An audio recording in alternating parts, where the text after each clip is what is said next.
ထိုင်းနိုင်ငံမှာနေတယ်ဆိုတော့စောက်ကလားနော်မင်းငါပြောမယ်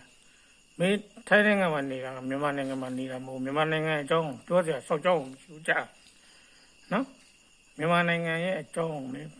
ပြောစရာစောက်ကြောင်းမရှိဘူးမင်းငါပြောပြမယ်နော်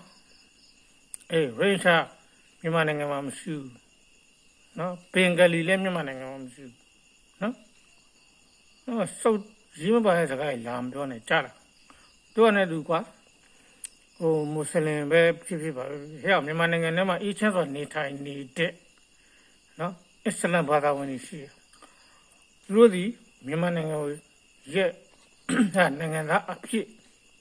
ဟလာခံယူရတယ်မခံယူရဘူးရတယ်မရတယ်ငါစိတ်ဝင်စားဘူးဒါကြလို့ရှိရင်မြန်မာနိုင်ငံသားအဖြစ်ပြေးစရာစောက်ကြောင်းလည်းမရှိဘူးတော့ဘောနော်မလုံးမ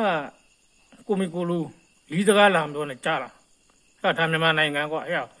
မြန်မာနိုင်ငံဗုဒ္ဓဘာသာမြန်မာနိုင်ငံရဲ့ကျိုး135မျိုးသောမပါဝင်တဲ့နိုင်ငံသားငါတို့မြန်မာနိုင်ငံကြီးမှာလက်ခံထားတယ်ဆိုတော့မှနော်ကျေးဇူးတင်ရမယ်နော်တော့ဘောနော်နောက်ပြောစရာကြီးအများကြီးရှိသေးတယ်တောင်းစားမင်းတို့သူများနိုင်ငံတိုင်းတစ်ပါးကနေငါလုံးမလာဟောင်းမင်းနဲ့မေတ္တာကြီးမြန်မာနိုင်ငံထဲကိုလာခဲ့လိုက်နော်လုံးမသာလီးပဲ